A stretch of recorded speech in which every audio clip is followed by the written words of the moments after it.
Bien-aimé, est-ce que tu connais Christ?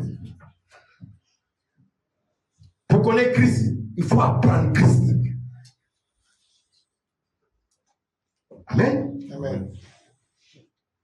Le Seigneur dit quoi? Il dit, celui qui demeure en moi, et si ma parole demeure en lui, c'est ainsi qu'il est mon disciple. Ah, ça c'est fort ça.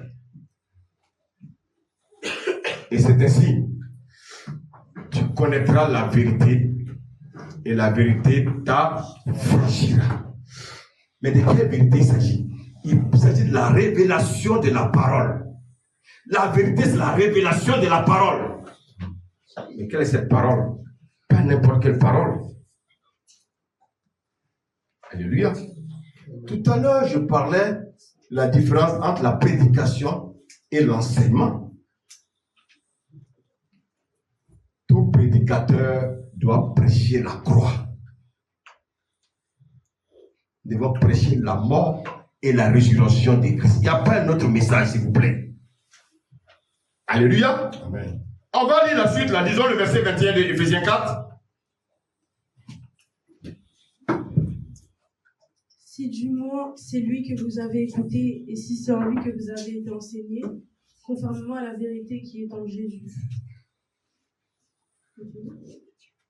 Oui, continue, oui, s'il te plaît. On vous a enseigné à vous en débarrasser du vieil homme. Alléluia. Amen. Alléluia. Amen. Bien aimé, suivez-moi, s'il vous plaît. Oui, on revient encore sur le vieil homme. On revient sur le vieil homme.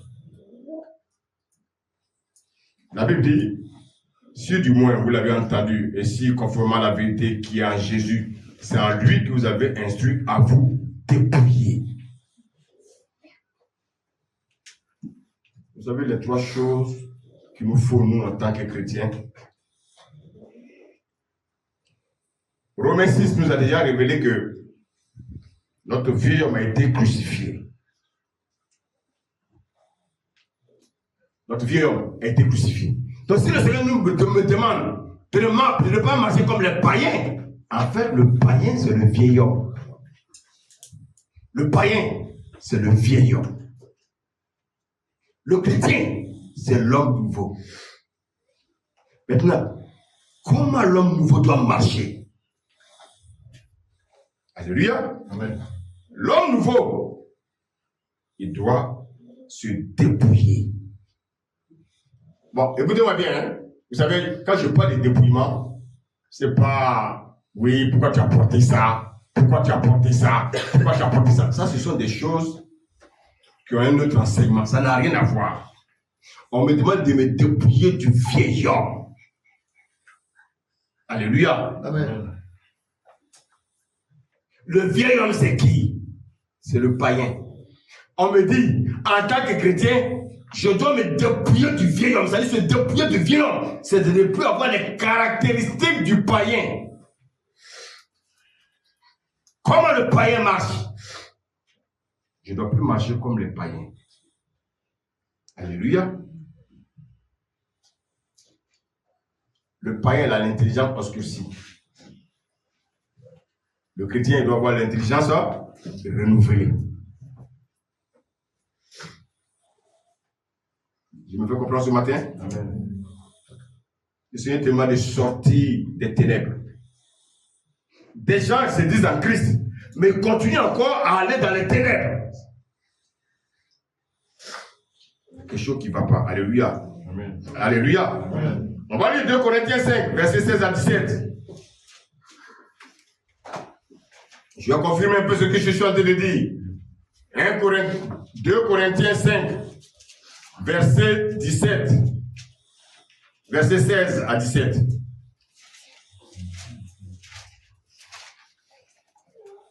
Alléluia. Amen. Amen. Amen. Ainsi, dès maintenant, nous ne connaissons personne selon la chair. Oui. Et si nous avons connu Christ selon la chair, Si nous avons connu Jésus, non. Si nous avons connu Christ, Continue. Maintenant, nous ne le connaissons plus de cette manière. Oui. Si quelqu'un est en Christ, il est une nouvelle créature. Si quelqu'un est en Christ, il est une nouvelle créature. Alléluia. Amen. Alléluia. Amen. Si quelqu'un est en Christ, il est une nouvelle créature. Donc, le païen, c'est l'ancienne créature. Ne marche plus comme l'ancienne créature. Si quelqu'un est en Christ, est-ce que tu es en Christ? Si tu es en Christ, alors marche comme une nouvelle créature. Les choses anciennes sont passées. Oh, bien-aimé. Est-ce que ce message te fait du bien? Amen. Si quelqu'un est en Christ, tu peux continuer s'il te plaît, ma soeur? Voici, toutes choses sont devenues nouvelles. Bon, on dit toutes choses sont devenues nouvelles. Et toi, tu es encore dans les choses anciennes. Alléluia. Amen. Le Seigneur dit de revêtir l'homme nouveau. L'homme nouveau, il est venu prendre la place du païen. Je ne suis plus un païen. J'ai vu comment le païen marche. Maintenant, le Seigneur me dit, regarde comment celui qui est né de nouveau doit marcher.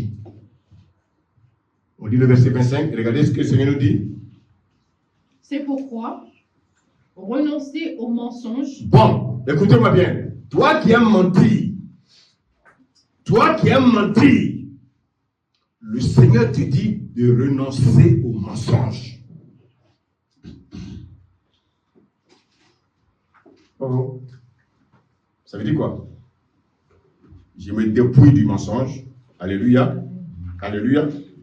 Lis la suite. Et que chacun de vous parle selon la vérité à son prochain. Donc en fait, je me dépouille du mensonge et puis je me revêt de quoi? De la vérité. Le Seigneur nous parle ce matin. Amen. Je me dépouille du mensonge et puis je me revêt de la vérité. Et regardez ce qu'il nous dit au verset 26. Si vous vous mettez en colère, ne péchez point. Si vous vous mettez en colère, vous écoutez, Dieu dit, si vous vous mettez en colère, vous savez, la chair va te pousser à te mettre en colère. Ça ne veut pas dire qu'il faut te mettre en colère. Comme tu aimes la colère, tu vas te mettre en colère. Le Seigneur dit, si tu te mets en colère, ne fais pas quoi? Ne fais pas quoi? Donc, qu'est-ce qui nous fait pécher? La colère. Pourquoi les gens se mettent en colère là? Pourquoi les gens pêchent? Vous allez voir qu'en fait, le péché est précédé de la colère. Mais le Seigneur dit que quoi? Le soleil Ne se couche pas. sur ta colère. Le Seigneur ne parle pas du soleil, hein? Ça veut dire quelque chose. Alléluia. À un moment donné, à peine tu as péché là, à peine gère ta situation. Il y a des gens qui sont en colère depuis des années contre quelqu'un. Et tu ne sais pas que chaque fois que tu es en colère avec quelqu'un, c'est comme si tu mettais une chaîne au pied de cette personne avec toi. Voici quand tu vois la personne, tu es énervé.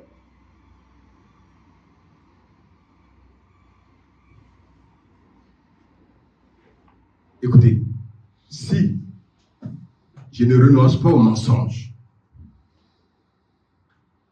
si je ne renonce pas à la colère, qu'est-ce qui va se passer dans ma vie? Lis le verset 27, écoutez. Et ne donnez pas accès au diable. Ah.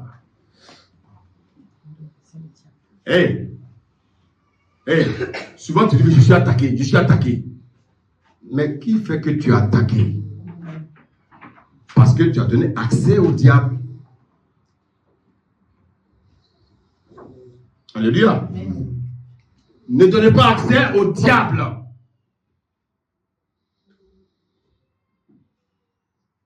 Alléluia. Ne donnez pas accès au diable. Beaucoup donnent accès au diable. Voici pourquoi, bien aimé, la vie est difficile. Le monde est un monde de colère. Mais toi, tu ne dois pas être un enfant de colère. Tu dois être un enfant de paix. Dis Amen. Amen. Verset 28. Que celui qui dérobait ne dérobe plus. Si tu es un voleur, ne vole plus. Ne vole plus.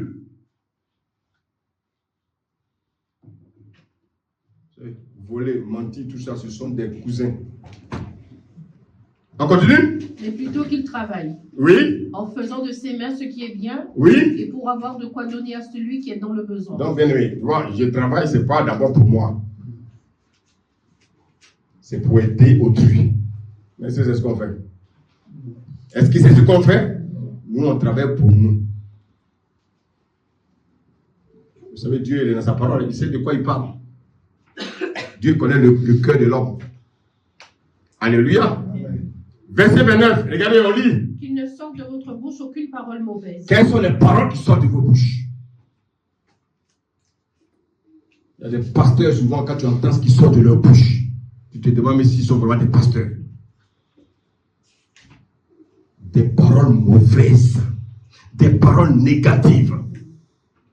Lui qui doit encourager, bien aimé, le peuple, c'est lui qui sort de sa bouche souvent des paroles mauvaises, des paroles négatives. Bien aimé, est-ce que je vais faire comprendre ce matin? Amen. On continue la lecture. S'il y a lieu, quelques bonnes paroles. S'il y a lieu, quelques bonnes paroles, oui. Qui servent à l'édification et communiquent une grâce à ceux qui l'entendent. Bien aimé, quand tu parles, il faut que ce qui soit de ta bouche apporte la bénédiction à ton frère. Regarde. Est-ce que vous vous examinez là? Est-ce que vous voyez ce qui sort de vos bouches souvent? Faites attention. Ce sont les païens qui disent des mauvaises paroles. Ce sont des païens qui volent. Ce sont les païens qui mentent. Ce sont les païens qui se mettent en colère. Et qui laissent le soleil se coucher sur leur colère. Ce sont les païens qui pensent d'abord à eux. Mais toi, chrétien, tu dois d'abord penser à ton frère.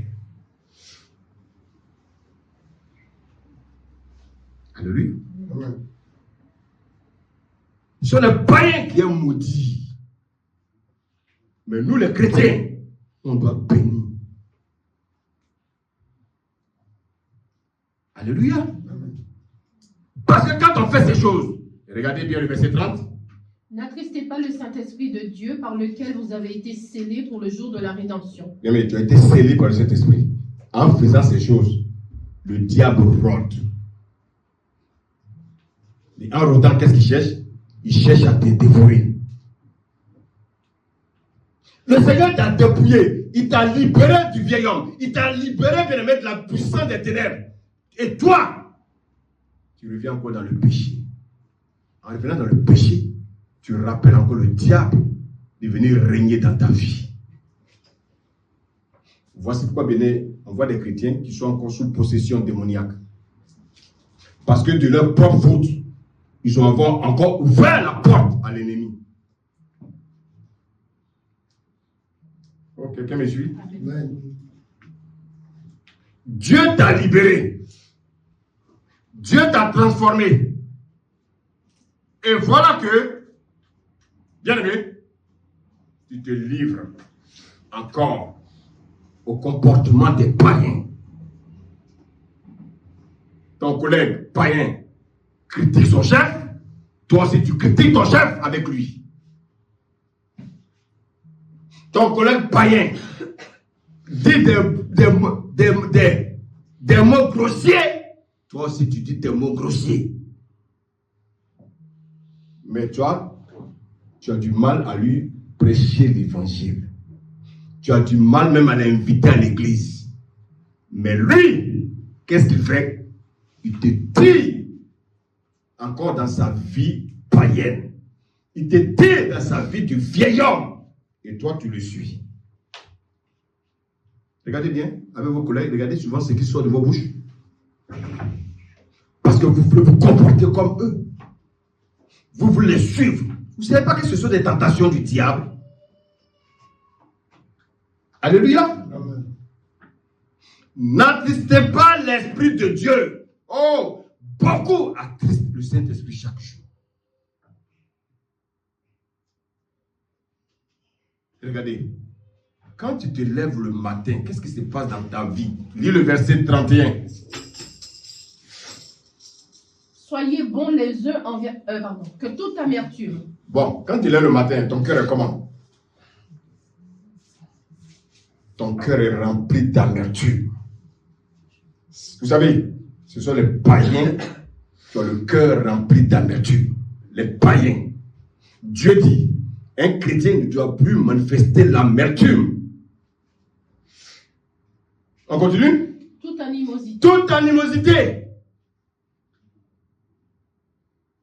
Regardez ces choses-là.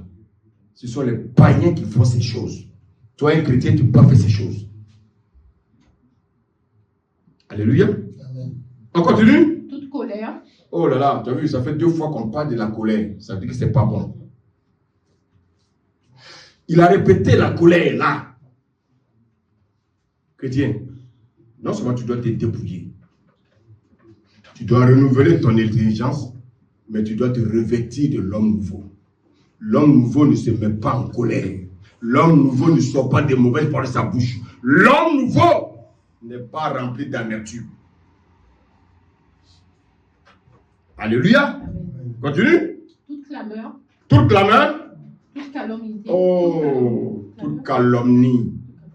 Chrétien, comment un chrétien peut calomnier? On passe le temps à calomnier les frères. On passe le temps à calomnier les sœurs. On passe le temps à calomnier l'homme de Dieu.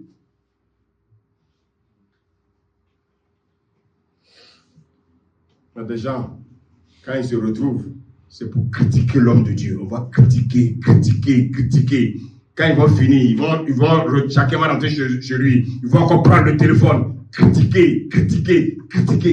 Avec ça, tu veux avancer. Comment tu vas avancer? Dieu n'aime pas qu'on critique ses serviteurs. Hein? Ils souffrent déjà assez. Écoutez, le temps que tu passes pour critiquer un pasteur, tu ne peux pas prendre ce temps pour bénir le Seigneur. Tu ne peux pas prendre ce temps pour méditer la parole. Tu ne peux pas prendre ce temps pour prier. Tu passes le temps à critiquer. Et tu dis que tu es un enfant de Dieu. Non, tu es un païen. Tu es un païen. Parce qu'un enfant de Dieu, il ne calomnie pas. Un enfant de Dieu, il ne critique pas. Un enfant de Dieu, il n'y a que de bonnes paroles qui sortent de sa bouche. Est-ce que tu peux lire la suite? Toute espèce de méchanceté disparaisse du milieu de vous. Oh, vous voulez connaître les méchants? Viens dans l'église. Malheureusement, les méchants, ce sont les païens. Mais on trouve des païens dans l'église. Tout chrétien qui est rempli de méchanceté est un païen. C'est un païen. Alléluia. Amen. Chrétien, je voulais terminer. Il y a une chose que Dieu attend de toi. Allons dans Romains 12.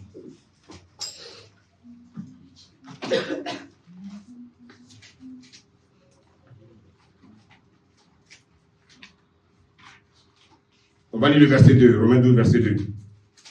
Amen.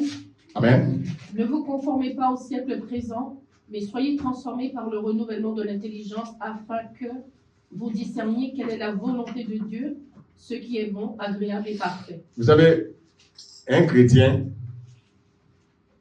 doit rechercher la volonté de Dieu.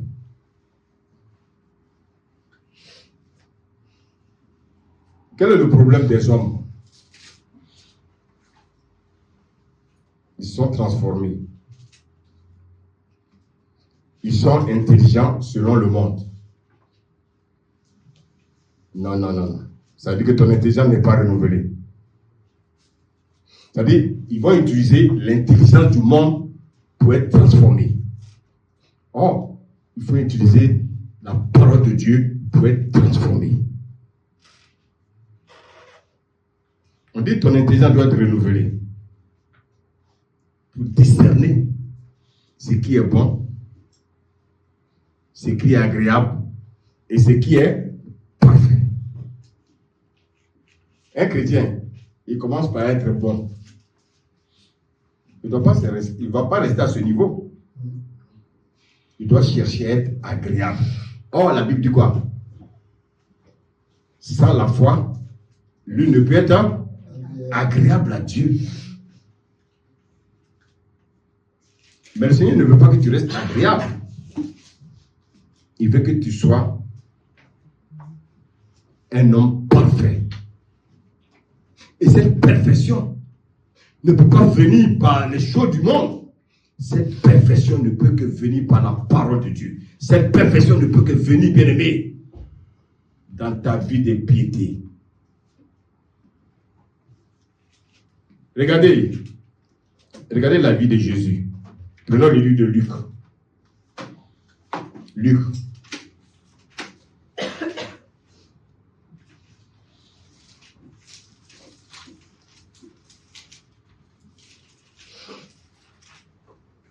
Regardez Luc 2.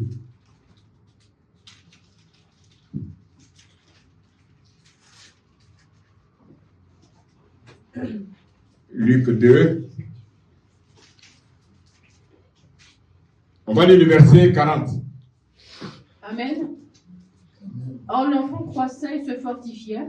Donc, Jésus était un enfant. Écoutez-moi bien. Jésus a commencé. Il est aussi enfant comme toi et moi. Mais Jésus n'est pas resté enfant. La Bible dit, Jésus croissait. Continue. Et se fortifiait. Il était rempli de sagesse et la grâce de Dieu était sur lui. Donc, Jésus croissait, il se fortifiait, il était rempli de sagesse et la grâce de Dieu était sur lui. Aujourd'hui, tu es enfant spirituel. Fais comme Jésus. Quand tu pries, ne prie pas pour avoir les choses de la terre. Quand tu pries, Seigneur, fais-moi croître. Fais-moi croître. Permets-moi de me fortifier et d'être rempli de sagesse. Alléluia. Amen. Alléluia. Amen. Maintenant, regardez ce qu'il dit au verset 52. Et Jésus croissait en sagesse, en stature et en grâce devant Dieu, devant les hommes. Oui, donc, pas seulement devant Dieu, il faut que les hommes qui nous voient en nous la transformation. Donc, ton comportement à l'église doit être le même comportement à la maison, le même comportement dans ton lieu de travail, le même comportement partout. Il ne faut pas être comme bien-aimé, un caméléon qui change de couleur à chaque bien-aimé situation. Jésus, la Bible dit, il était enfant. Là, il a commencé à croître. Donc, les hommes maintenant voient la sagesse en lui. Dieu voit la sagesse, les hommes voient la sagesse. Maintenant, regardez le verset 4. Le verset 4, le chapitre 4 de Luc. Lisons le verset, s'il vous plaît.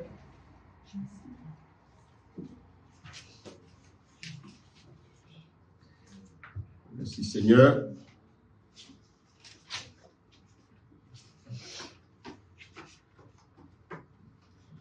Donc, Luc 4.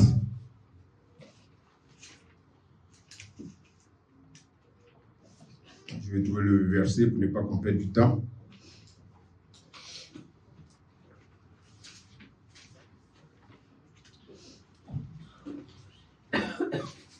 Merci Seigneur. Donc, Luc, voilà. Luc 4, on va lire le verset 1. Jésus, rempli du Saint-Esprit, revint du Jourdain où il fut conduit par l'Esprit dans le désert. Donc, en fait, Jésus, quand il a atteint une certaine maturité, parce que là, il a quitté le stade d'enfant. On ne peut pas rester enfant chrétien. Quel est ce père ou la mère qui va voir son bébé vouloir devenir son bébé rester enfant? Un bébé qui commence à grandir et puis il veut toujours qu'on lui donne du lait. Mais le père lui-même va se poser des questions. Il va dire, mais qu'est-ce qui ne va pas? Alléluia. Donc Jésus, rempli du Saint-Esprit, revint du Jourdain et fut conduit par le Saint-Esprit. Où? Dans le désert. Est-ce que c'est le Saint-Esprit qui conduit ta vie? Dans ta marche, qui conduit ta vie? Le païen, il est conduit par la vanité de sa chair, la vanité de ses pensées. Il est conduit par sa chair. Mais Jésus ici est conduit par le Saint-Esprit. Il est conduit par l'Esprit. Alléluia. Alléluia. Après être conduit par le Saint-Esprit dans le désert, où il allait bien aimé, Dieu a travaillé avec lui. Dieu l'a équipé. Maintenant, regardez ce qu'il nous dit. La Bible nous dit au verset 14. Jésus, revêtu de la puissance de l'Esprit, retourna en Galilée. Donc, bien aimé, il y a toujours la phase du dépouillement, il y a la phase, bien aimé, du renouvellement de l'intelligence, et puis il y a la phase du revêtement. Ce n'est pas nouveau. Tout chrétien, certes, commence par être enfant. Après d'être enfant, alléluia, alléluia, il doit renouveler son intelligence.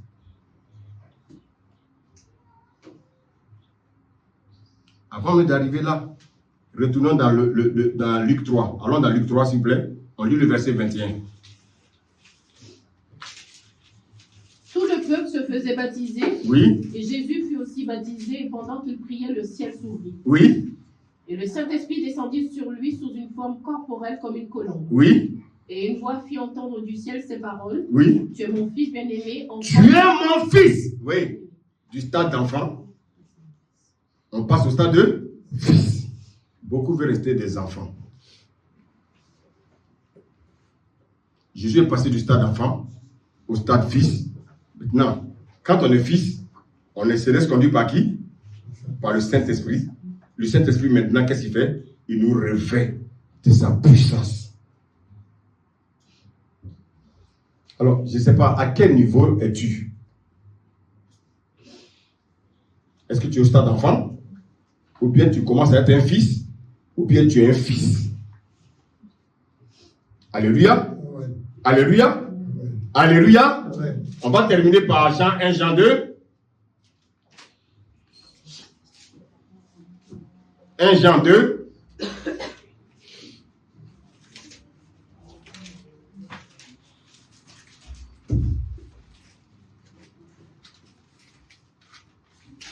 Jean 2. On va lire à partir du verset 12.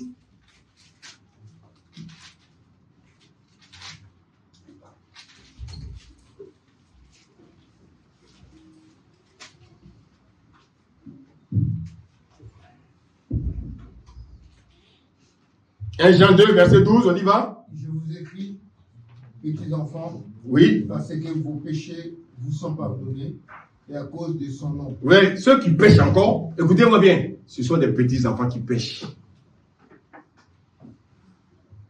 Ce sont des petits enfants qui pêchent.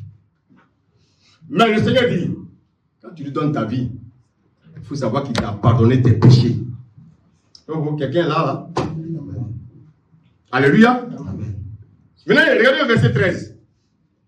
Je vous écris, Père, parce que vous avez connu celui qui est dès le commencement. Oui. Je vous écris, jeunes. Donc, bien aimé, jeunes gens. Dans des petits enfants, on passe au stade de jeunes gens. Ouais. Et qu'est-ce qui se passe? Parce que vous avez vaincu le malin. Le jeune Jean, il n'a plus peur, bien aimé. Le jeune Jean, il ne passe pas son temps à dire, oh, il y a la sorcellerie ici, je vais chasser les démons. Non.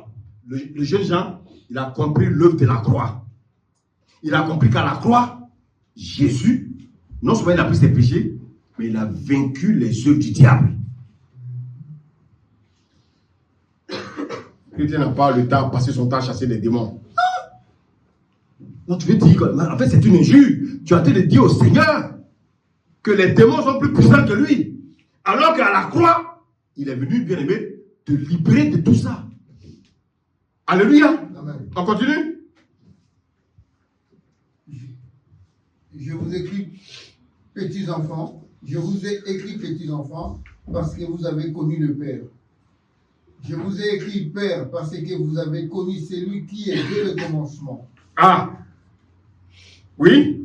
Je vous ai écrit jeunes gens parce que vous êtes forts. Oui. Et la parole de Dieu demeure en vous. Oui. Et que vous avez vaincu le malin. Il a vécu le malin. Quand on est fils, on passe plus son temps à chasser des démons. Ce sont les enfants bien aimés qui sont encore dans les amusements. Alléluia. Amen. Quand on est fils, on ne pratique pas le péché. Quand on est fils, alléluia, Amen. on est dépouillé. On renouvelle son intelligence chaque jour. Parce qu'on est revêtu de la puissance d'en haut. On est revêtu du Saint-Esprit. Alléluia. Amen. Donc, quand on est fils, regardez le verset 15. N'aimez point le monde, Ah, ni les... un vrai chrétien, il n'aime plus le monde. Ni quoi? ni les choses qui sont dans le monde. Ni les choses qui sont dans le monde. Un fils, les choses du monde là, il n'est pas dedans. Aujourd'hui en France, on parle des JO. Le chrétien, ce n'est pas son problème ça. Il est préoccupé par les choses du ciel. Il est préoccupé, bien aimé, par l'enlèvement. Il est préoccupé par les récompenses qui l'attendent. Il est préoccupé, bien aimé, par le millénium. Il est préoccupé par sa vie avec Christ.